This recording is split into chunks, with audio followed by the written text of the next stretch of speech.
Dear students, welcome to Winners Academy, Montessori Teachers Training course. Today we take psychology paper, child psychology. നമ്മൾ എടുക്കുന്നത് child സൈക്കോളജിയാണ്, മനഃശാസ്ത്രം, കുട്ടികളുടെ മനഃശാസ്ത്രം. എന്താണ് psychology? Psychology is the scientific study of human behaviour and mind. മനുഷ്യ സ്വഭാവത്തെ പറ്റിയും മനസ്സിനെ പറ്റിയും പഠിക്കുന്ന ശാസ്ത്രശാഖയ്ക്കാണ് സൈക്കോളജി എന്ന് പറയും. എന്നാൽ psychology is the scientific study of human behaviour and mind. It include non being. അതാണ് സാധാരണഗതിയിൽ എന്താണ്, മനുഷ്യന്മാർ മാത്രമല്ല മറ്റു എല്ലാ ജീവജാലങ്ങൾക്കും എന്തുണ്ട്, സൈക്കോളജി ഉണ്ട്. അപ്പോൾ include human being and non human being. Yes. അപ്പൊ ഇവിടെ നമ്മൾ കുട്ടികളുടെ മനഃശാസ്ത്രത്തെ കുറിച്ചാണ് പറയുന്നത്. അവിടെ നമുക്ക് നോക്കൂ, എന്താണ് the term child psychology. Child psychology is the science defined from philosophy. അപ്പോൾ സാധാരണ ഇതിൽ ആദ്യഘട്ടത്തില് സൈക്കോളജി തത്വശാസ്ത്രത്തിന്റെ ഭാഗമായിരുന്നു. പിന്നീട് അത് എന്താണ്, മനഃശാസ്ത്രം എന്ന് പറയുന്ന ഒരു സൈക്കോളജി എന്ന് പറയുന്ന ഒരു സ്വതന്ത്ര ശാഖയായിട്ട് മാറി. So the word psychology derived from the word psyche and logos. Psyche എന്ന് പറയുന്നത് ലോഗോ എന്ന് പറയുന്നതുമായ രണ്ട് വാക്കിൽ നിന്നാണ് ഈ എന്ത് വന്നിട്ടുള്ളത്, ഈ വാക്കുകൾ ഉണ്ടായിട്ടുള്ളത്. അല്ലെങ്കിൽ ഗ്രീക്ക് വേർഡ്സ് ആയിട്ടുള്ള സൈക്കിൽ നിന്നും ലോഗോസിൽ നിന്നും. എന്താണ് സൈക്ക് എന്നതിന്റെ അർത്ഥം? Psyche means mind, soul, conscious, behaviour. Logos means knowledge or study or science. അപ്പൊ ചുരുക്കി പറഞ്ഞാൽ മനസ്സിനെ കുറിച്ചുള്ള അറിവ് അല്ലെങ്കിൽ സ്വഭാവത്തെ കുറിച്ചുള്ള അറിവ്, അതിനെപ്പറ്റി പഠിക്കുന്ന ശാസ്ത്രശാഖയ്ക്കാണ് നമ്മൾ എന്തെന്ന് പറയുന്നത്, സൈക്കോളജി എന്ന് പറയുന്നത്. സോ ഇവിടെ it is the child psychology is the science that deals with the mental process of interaction between the conscious and subconscious element in a child. അപ്പം കുട്ടികളുടെ മനഃശാസ്ത്രം എന്താണെന്ന് ചോദിച്ചാൽ അതൊരു എന്താണ്, ഒരു ശാസ്ത്രമാണ്. അത് കുട്ടികളുടെ മാനസികമായ ശക്തിയെ അല്ലെങ്കിൽ പരസ്പരം ഇന്ററാക്ഷൻ ചെയ്യുക, ബോധപരമായിട്ടുള്ള അവസ്ഥ, അബോധപരമായിട്ടുള്ള അവസ്ഥ തുടങ്ങിയിട്ടുള്ള എല്ലാ എലമെന്റ്സുകളും ഘടകങ്ങളും കൂടി ചേർന്നതിനാണ് നമ്മൾ എന്ത് പറയുന്നത്, ചൈൽഡ് സൈക്കോളജി എന്ന് പറയുന്നത്. അപ്പോൾ കുട്ടികളുടെ ബോധപരവും അബോധപരവുമായിട്ടുള്ള എല്ലാ മാനസികമായ പ്രക്രിയയെ കുറിച്ച് പഠിക്കുന്ന ശാസ്ത്രശാഖയ്ക്ക് നമുക്ക് എന്തെന്ന് പറയാ, ചൈൽഡ് സൈക്കോളജി എന്ന് പറയാം. So aims and objectives of child psychology. എന്തൊക്കെയാണ് ചൈൽഡ് സൈക്കോളജിയുടെ എയിംസ്, എന്താണ് ലക്ഷ്യം, എന്തൊക്കെയാണ് അതിന്റെ വസ്തുതകൾ? അതിൽ ഒന്നാമത്തെ, knowledge of child psychology will help us to understand the child better. ഇതിലൂടെ കുട്ടിയെ നമുക്ക് എന്താണ് ഏറ്റവും നന്നായിട്ട് മനസ്സിലാകും. അപ്പൊ നമുക്കറിയാം, ഒരു പ്രീ പ്രൈമറി സ്റ്റേജിലുള്ള ഒരു കുട്ടിയെ നമുക്ക് ഏത് രീതിയിൽ മനസ്സിലാക്കാൻ പറ്റും, ആ മനസ്സിലാക്കാനുള്ള എല്ലാ ഘടകങ്ങളും എന്താണ്, ചൈൽഡ് സൈക്കോളജിയിലൂടെ നമുക്ക് കഴിയും. രണ്ടാമത്തെ, ബെറ്റർ പ്ലാനിങ് ആൻഡ് ഇന്ററാക്ഷൻ. കൃത്യമായി പ്ലാൻ ചെയ്ത് കുട്ടിയോട് എങ്ങനെ നമ്മൾ എന്താണ് ഇന്ററാക്ട് ചെയ്യണം, എങ്ങനെ നമുക്ക് സംസാരിക്കാൻ കഴിയും, എങ്ങനെ അവരുമായിട്ട് ആശയവിനിമയം ചെയ്യാൻ പറ്റും എന്നതാണ്. മൂന്നാമത്തെ, understand problem of psycho somatic origin. കുട്ടി നേരിടുന്ന ശാരീരികവും മാനസികവുമായ പ്രശ്നങ്ങളെ കൃത്യമായിട്ട് നമുക്ക് എന്താണ് മനസ്സിലാക്കാൻ ഇതിലൂടെ കഴിയും. Psychosomatic means, psyche means mind, somatic means body. അപ്പൊ ശരീരത്തെ കുറിച്ചും മനസ്സിനെ കുറിച്ചും. അപ്പൊ ശരീരത്തിനും മനസ്സിനും എന്തെങ്കിലും പ്രോബ്ലം ഉണ്ടോ, പ്രശ്നങ്ങളുണ്ടോ എന്നൊക്കെ നമുക്ക് മനസ്സിലാക്കാൻ പറ്റും. And understand the hygiene. കൃത്യമായ എന്താണ് ശുചിത്വത്തെ കുറിച്ച് നമുക്ക് എന്താണ് മനസ്സിലാക്കാൻ പറ്റും. അതേപോലെ തന്നെ മോഡിഫൈ ചൈൽഡ്സ് ഡെവലപ്മെന്റൽ പ്രോസസ്. അപ്പൊ അത് ഡെവലപ്മെന്റൽ സൈക്കോളജിന്റെ ഒരു ഭാഗം കൂടിയാണ്. അപ്പൊ അവിടെ നമുക്കറിയാം കുട്ടിയുടെ ഡെവലപ്മെന്റ് എങ്ങനെയുണ്ട്, ഓരോ വയസ്സിലും ഓരോ വയസ്സ്, ഒരു വയസ്സിൽ നിന്ന് 2 വയസ്സിലേക്ക്, 2 നിന്ന് 3ലേക്ക്, 3ൽ നിന്ന് 4, 5, 6, 7 ഇങ്ങനെ ഓരോ വയസ്സുകളും കുട്ടി ഇങ്ങനെ കടന്നു പോകുമ്പോൾ കുട്ടികളുടെ ആ ഡെവലപ്മെന്റ്, വളർച്ച എത്രത്തോളം ഉണ്ട് എന്ന് നമുക്ക് ഇതിലൂടെ എന്താണ് മനസ്സിലാക്കാൻ പറ്റും. Produce A comfortable environment. അപ്പൊ കുട്ടിയുടെ മനഃശാസ്ത്രം മനസ്സിലാക്കി ചൈൽഡ് സൈക്കോളജി നമ്മൾ അണ്ടർസ്റ്റാൻഡ് ചെയ്യുമ്പോൾ കുട്ടിക്ക് അനുയോജ്യമായ ഒരു സുഖപ്രദമായിട്ടുള്ള ഒരു ചുറ്റുപാട് അല്ലെങ്കിൽ ക്ലാസ് റൂം, കൃത്യമായിട്ടുള്ള എന്താണ് നല്ലൊരു ക്ലാസ് റൂം ചുറ്റുപാട് നമുക്ക് എന്താണ് ഉണ്ടാക്കിയെടുക്കാം. ക്ലാസ് ആണെങ്കിൽ പഠനത്തിന് ക്ലാസ് റൂം ചുറ്റുപാട്, ഗൃഹത്തിലാണെങ്കിൽ ഒരു ഡൊമസ്റ്റിക് എന്താണ് കംഫർട്ടബിൾ സിറ്റുവേഷൻ, അതൊക്കെ നമുക്ക് എന്താണ് ഉണ്ടാക്കിയെടുക്കാൻ കഴിയും. ഇനി ഇതിന്റെ nature and scope of educational psychology. വിദ്യാഭ്യാസം, അപ്പം ചൈൽഡ് സൈക്കോളജി നമ്മൾ പഠിക്കുന്ന, കുട്ടിയുടെ മനഃശാസ്ത്രം പഠിക്കുന്നത് കുട്ടിയുടെ വിദ്യാഭ്യാസവുമായിട്ട് ബന്ധപ്പെട്ടാണ്. ഇവിടെ ഇപ്പൊ നമ്മൾ മോണ്ടിസോറി ടീച്ചേഴ്സ് ട്രെയിനിങ്ങിൽ നമ്മൾ കുട്ടികളുടെ എന്താണ് മനഃശാസ്ത്രം പഠിക്കുന്നു. അപ്പൊ കുട്ടികളുടെ എന്താണ് വിദ്യാഭ്യാസ മനഃശാസ്ത്രത്തിന്റെ ഘടകങ്ങൾ എന്തൊക്കെയാണെന്ന് നോക്കാം. അതിൽ ഒന്നാമത്താണ് the learner or the pupil or the child.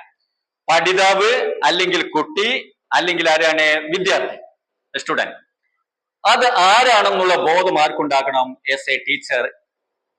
അപ്പൊ നമ്മളൊരു ടീച്ചർ എന്ന നിലയിൽ, അധ്യാപകൻ അല്ലെങ്കിൽ അധ്യാപിക എന്ന നിലയിൽ ആ ഒരു കോൺഷ്യസ് മൈൻഡ് ആദ്യം നമുക്കും ഉണ്ടാകണം. The teacher. രണ്ടാമത് എന്താണ്, ആരാണ് ടീച്ചർ എന്നുള്ള ബോധം വേണം. അടുത്ത എൻവിയോൺമെന്റ്, ചുറ്റുപാട്. ആ കുട്ടിയുടെ എന്താണ് പഠന ചുറ്റുപാടുകൾ, സ്കൂൾ ചുറ്റുപാടുകള്, സ്കൂൾ ക്യാമ്പസ്, ഗാർഹികമായ ക്യാമ്പസ്, സോഷ്യൽ സിറ്റുവേഷൻ തുടങ്ങിയിട്ടുള്ള എല്ലാ ചുറ്റുപാടുകളും, എൻവിയോൺമെന്റ്, പരിസ്ഥിതിയെ കുറിച്ച് എന്താണ് മനസ്സിലാക്കിയിരിക്കണം. ലേണിംഗ് എക്സ്പീരിയൻസ്, എത്രത്തോളം കുട്ടിക്ക് എന്താണ് പഠനപരമായിട്ടുള്ള അനുഭവമുണ്ട് എന്ന് കൃത്യമായിട്ട് നമ്മൾ മനസ്സിലാക്കണം. ലേണിംഗ് പ്രോസസ്, ഏതെല്ലാം പ്രക്രിയയിലൂടെയാണ് നമ്മൾ എന്താണ് കുട്ടിയെ പഠിപ്പിക്കേണ്ടത്, അല്ലെ കുട്ടി പഠിച്ചു പോകുന്നത് എന്ന് കൃത്യമായിട്ട് നമ്മൾ എന്താണ് അണ്ടർസ്റ്റാൻഡ് ചെയ്യുന്നതാണ് ഇത് എഡ്യൂക്കേഷണൽ സൈക്കോളജിയുടെ nature and scope. Next, the school of psychology. അതിൽ ഒന്നാമത്തെയാണ് വ്യത്യസ്ത തരത്തിലുള്ള എന്താണ് ഇതിന് വ്യത്യസ്ത തരത്തിലുള്ള സിദ്ധാന്തങ്ങളും ഘടകങ്ങളും ഒക്കെ ഇതിൽ ഇറങ്ങിയിട്ടുണ്ട്. അതിൽ ഒന്നാമത്താണ് സ്ട്രക്ചറലിസം. അപ്പൊ ഈ സ്കൂൾ ഓഫ് സൈക്കോളജി എന്ന് പറഞ്ഞാൽ സൈക്കോളജിയുടെ വ്യത്യസ്തമായിട്ടുള്ള സെക്ഷനുകളാണ്. അതിൽ ഒന്നാമത്താണ് സ്ട്രക്ചറലിസം. സ്ട്രക്ചറലിസം മീൻസ് ഘടനാവാദമാണ്. അതിൽ എന്താണ് വരുന്നത്?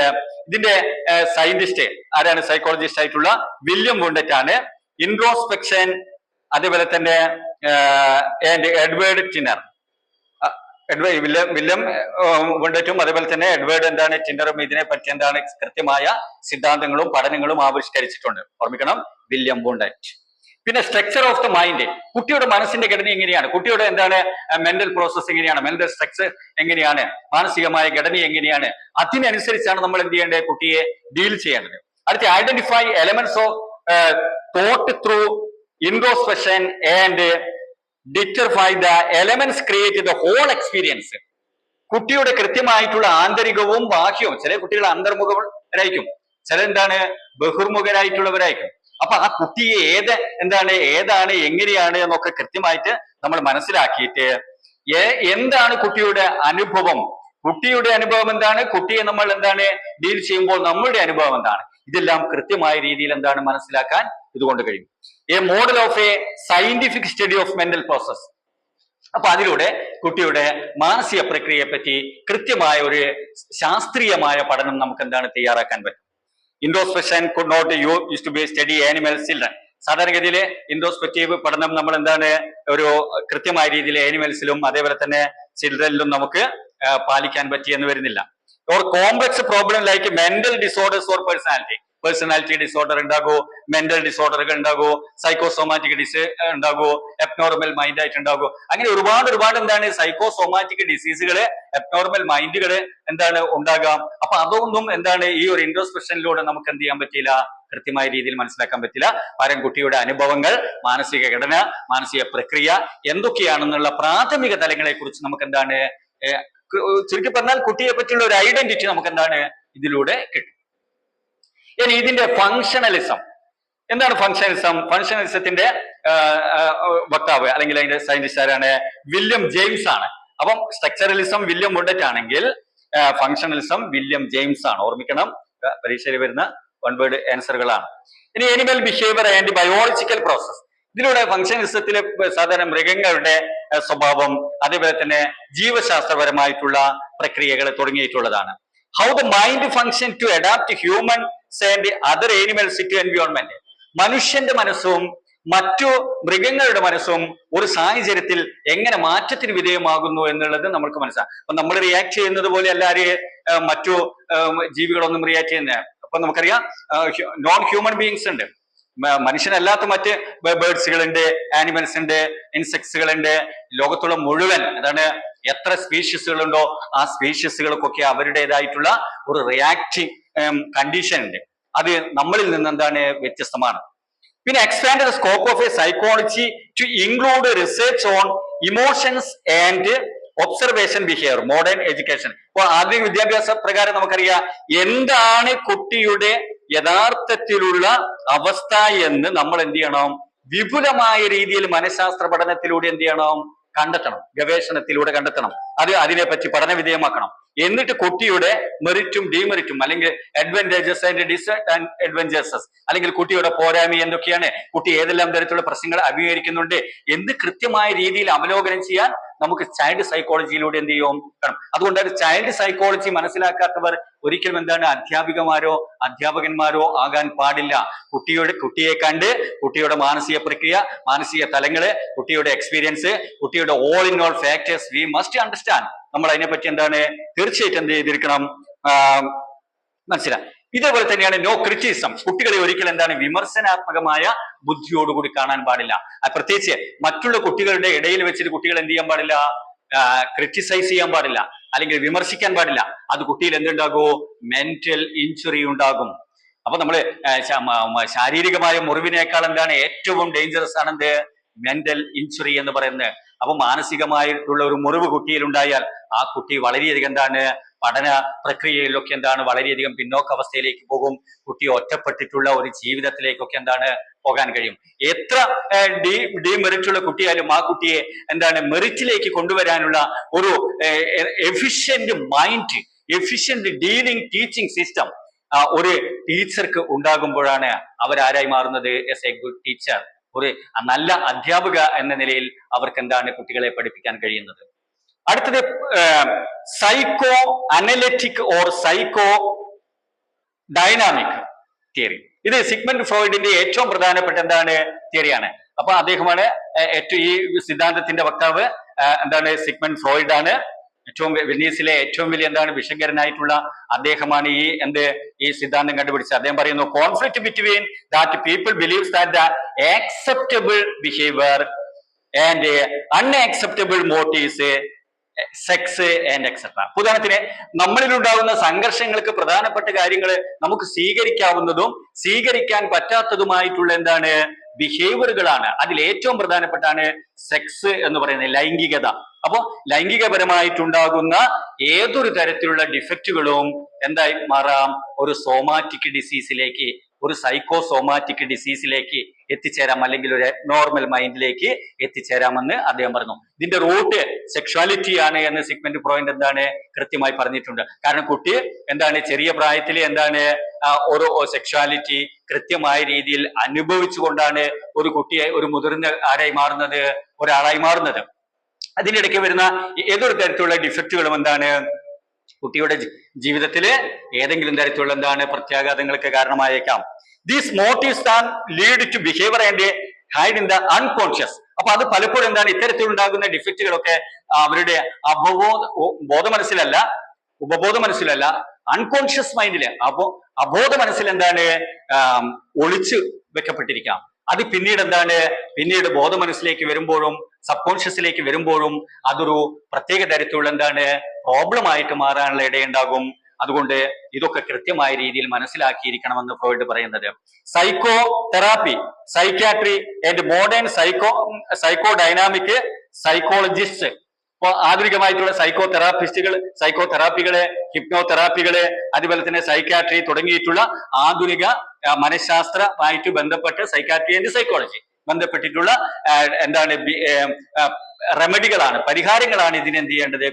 കുട്ടിക്ക് ലേണിംഗ് ഡിസബിലിറ്റി ഉണ്ടെങ്കിൽ ആ ലേണിംഗ് ഡിസബിലിറ്റി തുടക്കത്തിലേ കണ്ടുപിടിച്ചിട്ട് എന്ത് ചെയ്യണം, സൈക്കോളജിക്കലായിട്ടുള്ള ഒരു പരിഹാരം കണ്ടെത്തണം.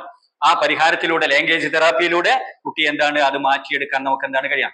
ഏത് തരത്തിലുള്ള പേഴ്സണാലിറ്റി ഡിസോർഡർ ഉണ്ടെങ്കിൽ അതിനനുസരിച്ചുള്ള തെറാപ്പികൾ കൊടുത്ത് മാറ്റിയെടുക്കാൻ കഴിയണം എന്ന് ആര് പറയുന്നു, ഈ psycho analytic or psycho dynamic തിയറിയിലൂടെ സിഗ്മണ്ട് ഫ്രോയിഡ് പറഞ്ഞു. രണ്ടാമത്താണ് ബിഹേവിയറിസം. ഈ ബിഹേവിയറിസത്തിന്റെ വക്താവ് John B Watson and B F Skinner ആണ്.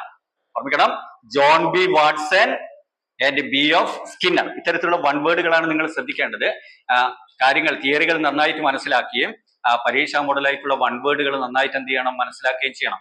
അപ്പോഴാണ് നമുക്ക് ഇപ്പൊ നമ്മൾ ചോദിക്കുക ബിഹേവിയറിസത്തിന്റെ വക്താവ് ആരാണ്, ഡാഷ് ആരാണ്, അപ്പം ആരാണ്, John B Watson and B F Skinner ആണ്. അപ്പൊ അതേപോലെ തന്നെ സൈക്കോ അനലിറ്റിക് ഓർ എന്താണ് സൈക്കോ ഡൈനാമിക് തിയറിയുടെ വക്താവ് ആരാണ്, സിഗ്മണ്ട് ഫ്രോയിഡ് ആണ്. മനസ്സിലാക്കി. വാട്സൺ സ്റ്റഡിയുടെ ക്ലാസിക്കൽ കണ്ടീഷനിങ്. ഇത് വാട്സനെ കൂടാതെ പാവ്ലോവും സ്കിന്നറും ഇതിനെപ്പറ്റി എന്താണ് പഠിച്ചിട്ടുണ്ട്. അപ്പൊ അദ്ദേഹം പറയുന്നുണ്ട്, how we can shape human behaviour operant condition. ഒരു മനുഷ്യ സ്വഭാവത്തെ അനുകൂലമായിട്ടുള്ളതും പ്രതികൂലമായിട്ടുള്ളതുമായ ഒരു സാഹചര്യത്തിൽ എങ്ങനെ നമുക്ക് അപഗ്രഥിക്കാൻ കഴിയും. അപ്പൊ മനുഷ്യന്റെ സ്വഭാവം എന്ന് പറയുന്നത് ഒരു പെർമനന്റ് കണ്ടീഷൻ അല്ല. സ്വഭാവത്തിൽ മാറ്റം ഉണ്ടാകുമ്പോഴാണ് എന്തായി മാറുന്നത്, നോർമൽ ബിഹേവിയറിൽ നിന്ന് അബ്നോർമൽ ബിഹേവിയറിലേക്ക് മാറുമ്പോഴാണ് അവരാരായി മാറുന്നത്, ഒരു സൈക്കിക് പ്രോബ്ലം ഉള്ളവരായി മാറുന്നത് എന്ന് നമ്മൾ പറഞ്ഞത്. അപ്പൊ അതിന് കൃത്യമായിട്ടുള്ള ഏതെങ്കിലും തരത്തിലുള്ള മോട്ടീവ്സുകൾ ഉണ്ടാവും, പ്രേരണകൾ ഉണ്ടാവും. ആ പ്രേരണകൾ എന്താണ്, പലപ്പോഴും സ്വഭാവത്തെ ചെലുത്തുകയും സ്വഭാവങ്ങൾ പിന്നീട് എന്താണ് മാറ്റങ്ങൾക്ക് വിധേയമാകുന്നു. അങ്ങനെ സാധാരണ സ്വഭാവത്തിൽ നിന്നും അസാധാരണമായ സ്വഭാവത്തിലേക്ക് അവർ മാറുമ്പോൾ അവർക്ക് എന്തുണ്ടാവുന്നു, മാനസിക പ്രശ്നങ്ങൾ ഉണ്ടാകുന്നു എന്ന് അദ്ദേഹം പറയുന്നു. സൈക്കോ അതിനെ സാധാരണഗതിയിൽ ഇവിടെ പറയുന്നത് treating people with overt problem observer. അതിന് കൃത്യമായിട്ടുള്ള എന്താണ്, ഒബ്സർവേഷൻ നോക്കണം. കൃത്യമായ നിരീക്ഷണങ്ങളിലൂടെ എന്താണ് കുട്ടികൾക്ക് സംഭവിച്ചുകൊണ്ടിരിക്കുന്നത്. ഇപ്പം പ്രത്യേകിച്ച് എന്താണ്, നമ്മുടെ ലോകത്തുള്ള കുട്ടികളൊക്കെ എന്താണ് ലഹരിക്കൊക്കെ അടിമപ്പെട്ടുകൊണ്ടിരിക്കുകയാണ്. അപ്പൊ അവിടെ നമ്മൾ കുട്ടികളെ കൃത്യമായിട്ടുള്ള എന്താണ് പഠന വിധേയമാക്കണം. കുട്ടികൾ ഓരോ ക്ലാസ്സിൽ കുട്ടികളെയും കൃത്യമായ പഠന വിധേയമാക്കിയിട്ട് കുട്ടികളെ സാധാരണ സ്വഭാവത്തിൽ നിന്നും അസാധാരണമായ സ്വഭാവത്തിലേക്ക്, നോർമൽ ബിഹേവിയറിൽ നിന്നും അബ്നോർമൽ ബിഹേവിയറിലേക്ക് അവർ മാറിപ്പോകുന്നുണ്ടോ എന്ന് നമ്മൾ എന്ത് ചെയ്യണം, ഇതിലൂടെ മനസ്സിലാക്കാൻ കഴിയും.